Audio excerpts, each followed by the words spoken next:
Praise the lord అందరికీ. ఈరోజు దేవుడు మనందరితో మాట్లాడేటువంటి మాట ఏంటనంటే, క్రీస్తు యేసునందు ఉంచవలసిన విశ్వాసము ద్వారా రక్షణార్థమైన జ్ఞానము నీకు కలిగించుటకు శక్తిగల పరిశుద్ధ లేఖనములను బాల్యము నుండి నీవెరుగుదువు గనుక నీవు నేర్చుకొని రూఢి అని తెలుసుకున్నవి ఎవరి వలన నేర్చుకుంటేవో ఆ సంగతి తెలుసుకొని వాటి యందు నిలకడగా ఉండుము.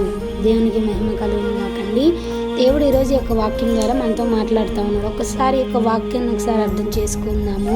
వన్ వర్డ్లో చెప్పాలనంటే, దేవుని యొక్క వాక్యానుసారమైన జీవితం జీవిస్తూ దేవుడు మనకి ఎటువంటి వాక్యమైతే మనకి నేర్పిస్తూ ఉన్నారో ఆ వాక్యమందు నిలకడగా ఉండండి అని దేవుడు ఇక్కడ మనకి చెప్తా ఉన్నారు. అదే కదండి, ఒకసారి మనం ఆలోచిస్తే, శక్తిగల పరిశుద్ధ లేఖనములను బాల్యం నుండి నీవు ఎరుగుదువు గనక నీవు నేర్చుకుని రూఢి అని తెలుసుకున్నవి.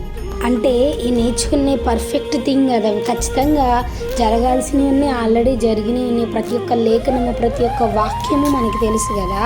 వాటి యందు నిలకడగా అంటే అట్టి వాక్యానుసారమైన జీవితము మనము జీవిస్తున్నామా లేదా అనేది మనల్ని మనం ఒకసారి చెక్ చేసుకోవాలని దేవుడు ఇక్కడ మనల్ని ఒకసారి మరలా గుర్తు చేస్తూ ఉన్నారండి. వాక్యానుసారమైన జీవితం జీవిస్తున్నామా లేదా అనేది ఖచ్చితంగా క్రీస్తునందు విశ్వాసం ఉంచి దేవుని యొక్క నా మహిమార్థమే వాక్యమందు నిలకడగా ఉంటూ దేవుని కొరకే జీవిద్దాం. ఈ వాక్యము దేవుడు దీవించును గాక. ఆమేన్.